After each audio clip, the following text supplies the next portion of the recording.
जय जगन्नाथ। मु श्रीजुक्त दिवाकर सिंह बालेश्वर मोर आज स्वरचित कविताटी आपण मान आगे आवृत्ति करने जाऊँगी। मो कवितार शीर्षक है हे बापू तुमे फेरी आस। भारत मातार सुयोग्य संतान हे साबरमती सन्थ, जातिर जनक तुमे जे महात्मा बापूजी नामरे ख्यात।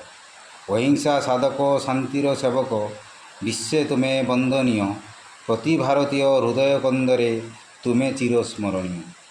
1869 मसीहा 2 अक्टोबर दिन करमचांद और पुतुलीबाई करिल कलमंडन। गुजरातर पोरबंदर ठारे जन्मिल शुभ लगने मोहनदास करमचांद गांधी नाम देले पिलादिने।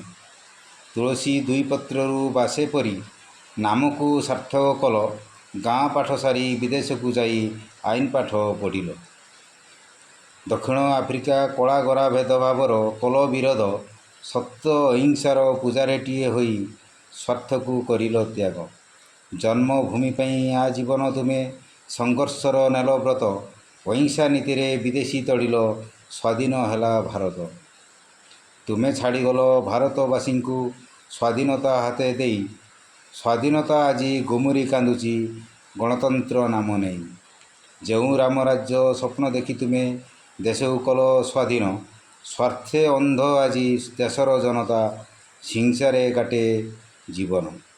अन्याय अधर्म बढ़ुची देश रे, बड़े दारिद्र्य बेकारी, धर्म नावे